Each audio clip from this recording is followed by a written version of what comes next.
Assalamualaikum warahmatullahi wabarakatuh. Jumpa lagi Mas Mbak semuanya. Pada kesempatan kali ini kita akan lanjutkan materi kita untuk chapter yang ke-9 yaitu NAT for IP versi 4. Nah, tentu kalian masih ingat apa singkatan NAT itu berasal singkatan dari apa?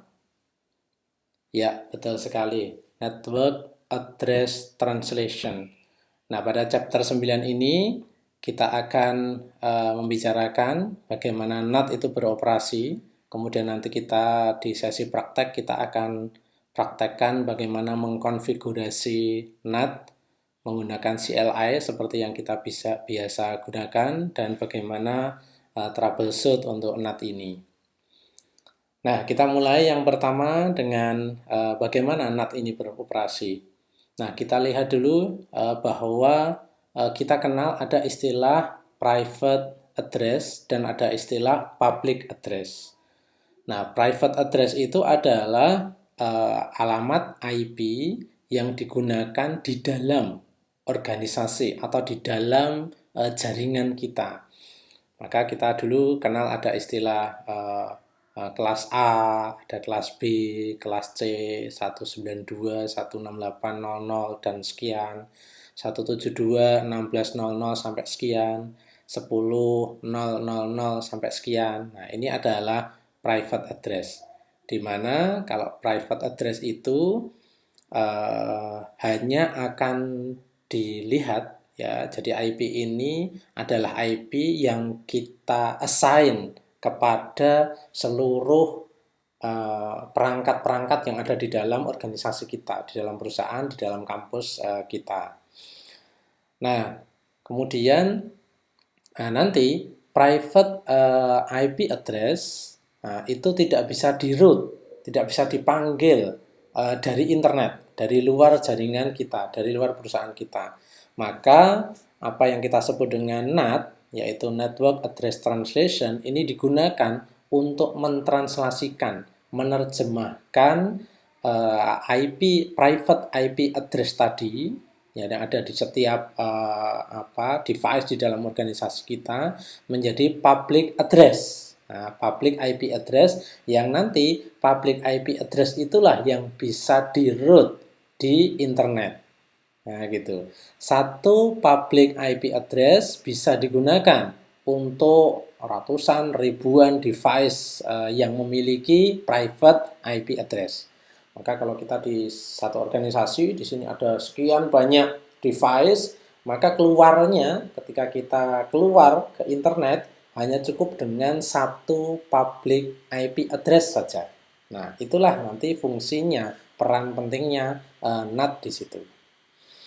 Nah, maka NAT itu dia akan menghidden ya, dia tidak akan perlihatkan internal atau private IP address kepada pihak luar, kepada internet tadi. Nah, yang akan dia berikan kepada internet itu adalah yang public. Nah, gitu, yang public. Oke. Nah, beberapa terminologi yang perlu kita ketahui, yang nanti akan sering kita sebut, kita bicarakan tentang NAT, itu ada 4 ini. Yang pertama ada inside, ada outside, ada local, pasangannya adalah ada global. Ya, jadi ini istilahnya kita pelajari agar nanti kita bisa terbiasa dan kita gunakan di slide-slide berikutnya. Apa itu inside? Kalau kita bisa sebut inside address itu artinya alamat dari device-device yang berada dalam jaringan. Nah, yang tentu nanti yang akan ditranslasikan oleh NAT itu inside. Nah, kalau outside itu adalah IP address device tujuan atau destination device. Itu kita sebut dengan outside address. Nah, kemudian kalau lokal dan global, ini hubungannya adalah dengan bagaimana kita melihatnya. Local address itu artinya adalah apapun alamat yang dilihat dari inside portion of the network.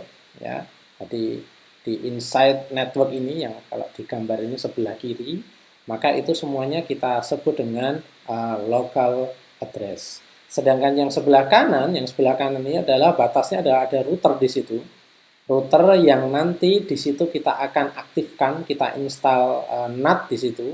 Maka kalau sebelah kirinya tadi adalah local address portion, inside portion of the network, ya. Jadi yang di sini yang di local address, maka yang sebelah kanannya NAT, sebelah kanannya router ini kita sebut dengan global address. Maka kalau global address itu artinya any address apapun yang terlihat dari outside portion ini, dari sebelah kanannya NAT atau router yang kita install dengan NAT itu. Ya. Nah, maka nanti kita lihat di sini terminologinya tadi. Jadi kalau misalnya kita di sini ada satu PC dengan alamat IP, ini tentunya adalah private address 192.168.10.10. Kemudian dia akan komunikasi dengan web server yang ada di sebelah kanan dengan alamat 209.165.200.1. Kemudian dipisahkan ini, ya, ini inside yang sebelah kiri, yang sebelah kanan adalah outside network, dipisahkan dengan router 2 yang di situ ada NAT mestinya, nanti kita akan aktifkan NAT di situ. Maka ketika PC ini melakukan komunikasi ke server, nah dia akan punya source address, ya, source address yang nanti kita sebut dengan inside local. Inside local itu tidak lain adalah alamat IP PC1 tadi. Sedangkan outside local, ya, outside local ini adalah outside itu berarti tujuannya. Local ini karena kita melihatnya ada di sebelah kirinya NAT, sebelum NAT, ya. Maka outside localnya adalah alamat dari web server yang akan dituju. Nah, begitu melewati router 2 yang di sini ada NAT di sini, maka source address-nya tadi dari private address 192.168.10.10 ditranslasikan menjadi kita sebut dengan inside global. Nah, inside global itu karena ini adalah inside itu karena tadi awalnya di situ, global ini melihatnya di sini. Maka yang di sini yang terlihat ini bukan lagi 192.168.10.10 di mana itu adalah private private address, tapi yang akan menjadi source address di sini setelah melewati NAT itu sudah ditranslasikan. Oleh NAT sudah ditranslasikan menjadi public address, yaitu 209.165.200.226. Nah, dengan destination address-nya itu adalah di outside global. Outside itu tujuannya global karena dilihat dari sebelah kanan. Ini adalah tetap sama, yaitu alamat IP web server 209.165.201.1. Nah, jadi yang di sini kita bisa lihat translasi yang dilakukan. Kalau kita lihat di NAT tabel, maka inside local address-nya, nah ini adalah public address-nya, itu adalah 192.168.10.10, kemudian ditranslasi menjadi inside global address, menjadi public address, yaitu 209.165.200.226. Nah, maka di sini ini ketika sudah melewati router tadi berada di sebelah kanan, internet itu tidak tahu. Nah, jadi NAT itu dia merahasiakan dan sudah mengkonversi alamat IP yang ada di local ini menjadi alamat public. Jadi internet tidak tahu berapa alamat IP yang sebenarnya dari PC1. Ya, 10.10 ini nggak tahu. Tahunya adalah 209.165.200.226, yaitu public address yang di-assign oleh NAT kepada alamat IP PC1 tadi. Nah, maka bagaimana NAT ini bekerja, kalau kita urutkan, ya tentu yang pertama adalah private atau internal IP address tadi yang ditranslasikan, itu digunakan untuk ya nanti akan dikirim menuju ke external server gitu ya, yang di sini ya. Begitu sampai di router 2, dia akan ditranslasi ya, menjadi public IP, public IP. Nah, maka informasi yang akan ketika sudah melewati di sini di router 2, maka yang digunakan itu yang akan dikirimkan sebagai source address ke tujuan, ke server. Nah, kemudian nanti juga demikian ketika kita balik nanti akan sebaliknya juga. Itu sudah membalas servernya, membalas ke lokal ini, maka nanti translasinya dibalik, translasi dari public menjadi private. Baik. Nah, sekarang kita akan lihat ada dua jenis ya, nanti ada tiga, kita tambahkan satu derivasinya. Tipe NAT itu, yang pertama kita sebut dengan static NAT ya. Static NAT itu apa? Static NAT itu adalah static address translation ya. Maka kalau di sini ini satu public IP address itu di-assign kepada satu private IP address secara statik. Nah, gitu. Maka nanti kalau kita di sini misalnya kita contohkan, kalau kita punya alamat IP private itu 10.10, atau lengkapnya 192.168.10.10, maka kita akan assign satu public IP address 209.165.200.226 misalnya. Nanti kalau kita punya private address yang lain 10.11, maka kita assign secara statik alamat public IP yang lain juga 200.227. Nah, maka nanti kalau seperti ini ya, ini artinya kita sebut dengan one-to-one address mapping between local and global address. Ada mapping satu-satu. Ada alamat private ini di-assign ke public ini. Ada alamat yang kedua di-assign ke public address yang kedua. Gitu ya. Nah, ini biasanya digunakan untuk kalau kita mau mentranslasikan alamat IP commonly used for server, untuk server yang nanti perlu untuk diakses oleh external device atau perlu untuk diakses oleh authorized personnel, staff yang ada di luar ya. Jadi ada alamat IP yang di-assign khusus di situ. Nah, tentunya kalau di sini karena tadi one-to-one address mapping, maka nanti kalau kita punya sekian IP address, kita perlu menyediakan sekian public address juga. Ya, kalau kita punya 5, maka kita sediakan 5. Ya, jadi kalau seperti ini, maka kita perlu banyak, sehingga kita perlu banyak IP public juga, sehingga ini nanti kita tetap gunakan khusus pada keperluan-keperluan tertentu. Seperti tadi kita assign untuk server gitu ya. Yang selalu dapat IP itu, pasti akan dapat. Nah, itu. Ini tipe yang pertama, yaitu static NAT. Tipe yang kedua, itu disebut dengan dynamic NAT. Dynamic NAT ini modelnya adalah pool. Ya, jadi di pooling. Kita punya pool itu seperti kolam ya. Kita punya stok ya, public IP. Kemudian nanti kalau ada private IP yang membutuhkan, maka akan di-assign dari pool public IP address yang ada. Jadi ini misalnya kita punya 5 nih contohnya nih. Nah, kita punya 5 stok public IP.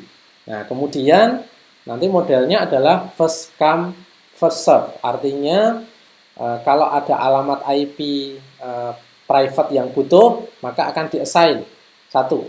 Ya, kalau yang ada 2, yang kedua di-assign, yang ketiga diberi, yang keempat diberi. Nah, kalau kita stoknya cuma 5 public IP, kemudian private-nya itu ada 6 atau lebih, maka nanti ini harus menunggu dulu yang ke-6, yang ke-7 dan seterusnya tidak bisa dilayani karena stok kita cuma 5. Nah, nanti kalau misalnya ada private IP yang sudah tidak aktif lagi, tidak lagi menggunakan public, barulah di-assign lagi kepada public IP yang sedang kosong, yang sedang tidak digunakan. Nah, gitu ya. Jadi ini modelnya seperti kalau kita kalau ada taksi itu di pool di situ jadi berurutan. Siapa urutan nomor, nanti pelanggan itu juga akan urut itu. Kalau semuanya taksinya sedang digunakan, ya nunggu dulu. Ada taksi yang sudah selesai bertugas, kemudian kembali ke pool, kemudian bisa di-assign kepada pelanggan berikutnya. Ini dynamic NAT. Nah, kalau kita bandingkan dengan statik tadi, tentu yang ini keuntungannya adalah bisa saling bergantian. Kalau statik tadi fix, satu public IP di-assign kepada satu private IP tertentu. Nah, tapi kalau ini tidak. Tidak. Jadi nanti ini contohnya misalnya tadi inside local address 10.12 bisa dapat yang 200.226. Atau kalau 200.226 sudah digunakan, ya dia dapat yang 200.227 dan seterusnya gitu. Jadi tidak di-assign fix satu persatu, tapi kita sediakan pool yang nanti bisa saling bergantian, ya, bisa saling bisa melayani siapa yang membutuhkan. Baik. Nah, kemudian pengembangan yang ketiga ini adalah pengembangan dari dynamic tadi. Ya, jadi kita sebut dengan port address translation. Kalau dynamic tadi artinya ada keterbatasan, artinya kalau kita punya kita membutuhkan 10 private untuk ditranslasikan kepada 10 public, maka dalam waktu yang bersamaan kalau 10-10-nya itu aktif semua, butuh public IP semua, ya kita harus menyediakan 10 itu semuanya.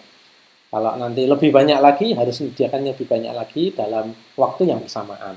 Nah, pengembangan berikutnya adalah dengan menggunakan port. Ada ditambahkan namanya port address, di mana nanti satu public IP address itu kita bisa melayani sampai ribuan private IP address. Nah, caranya adalah ditambahkan port number. Nah, itu. Nah, jadi kita lihat sebagai contoh ini, misalnya kita lihat yang sebelah kanan, gambar ilustrasi yang sebelah kanan. Misalnya contohnya PC 1, alamat IP-nya adalah 192.168.10.10. Tentunya ini adalah private address. PC 2 itu adalah 192.168.10.11. Tadi 10.10, ini 10.11. Nah, maka nanti kita akan mengassign